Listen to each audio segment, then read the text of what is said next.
हफ्ते में एक दिन व्रत करने का नियम ऋषि मुनियों ने बताया है। क्यों? 15 दिन में कृष्ण पक्ष शुक्ल पक्ष में एक बार व्रत करने का नियम बताया है। क्यों?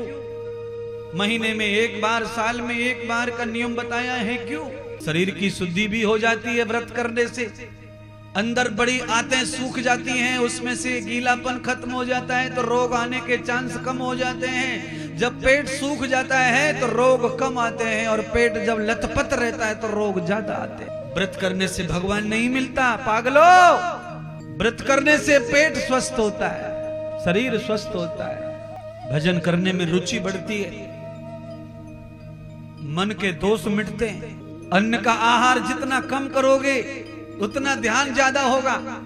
अंदर मशीन जितना आराम करेगी उतना ज्यादा ध्यान कर पाओगे। अन्न को पचाने में 5 घंटे लगते हैं, मांस को पचाने में 14 घंटे 15 घंटे लगते हैं, याद कर लो। तो भजन में मन कैसे लगेगा?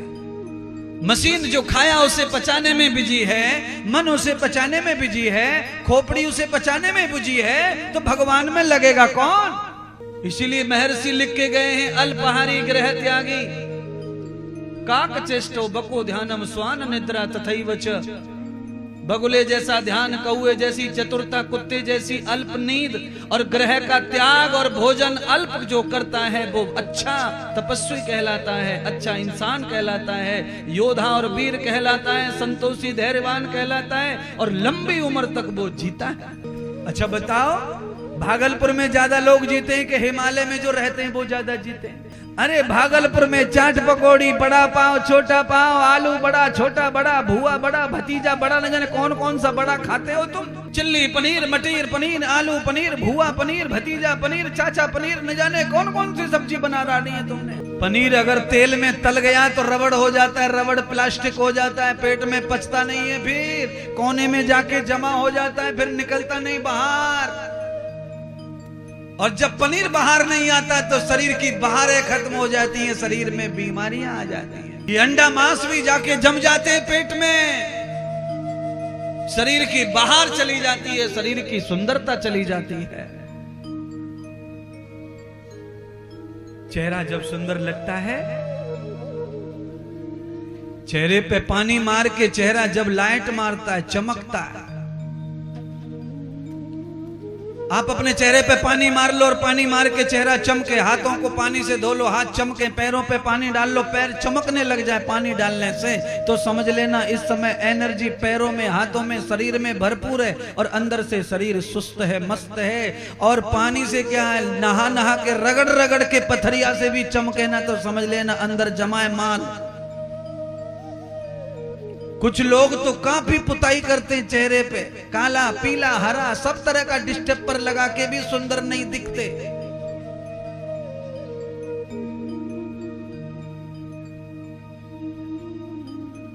देख लूं जरा लाइट के नीचे से कौन कौन नीला पीला करके आए अपना अपना।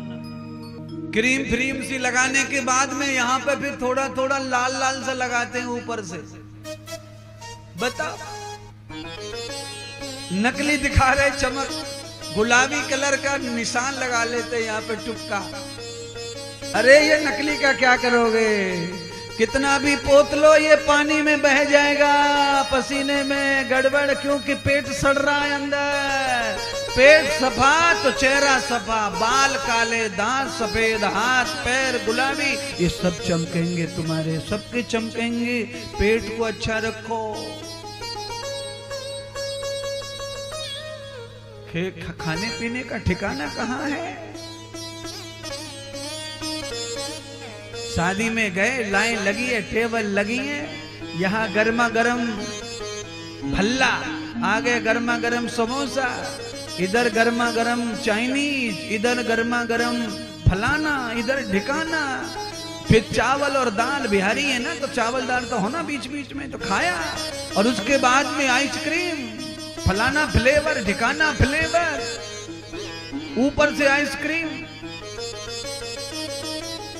पहले गरम खा लिया, फिर ठंडा खा लिया, अब पेट में जाके लड़ाई हो रही है, ठंडे गरम में आपस में युद्ध हो रहा है, महाभारत हो रहा है। और महाभारत जब होता है तो हानि लाभ तो भोगना ही पड़ता है।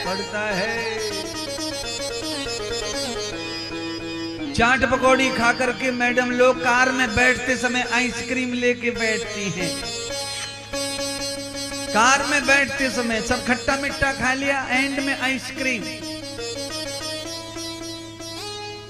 तो झेलना पड़ेगा, ये आइसक्रीम इतनी अच्छी नहीं है जितना तुम समझ रहे हो। अगर तुमने दूध पिया अपनी माँ का तो आइसक्रीम को पिघलने के बाद, गर्म होने के बाद खा के बताओ।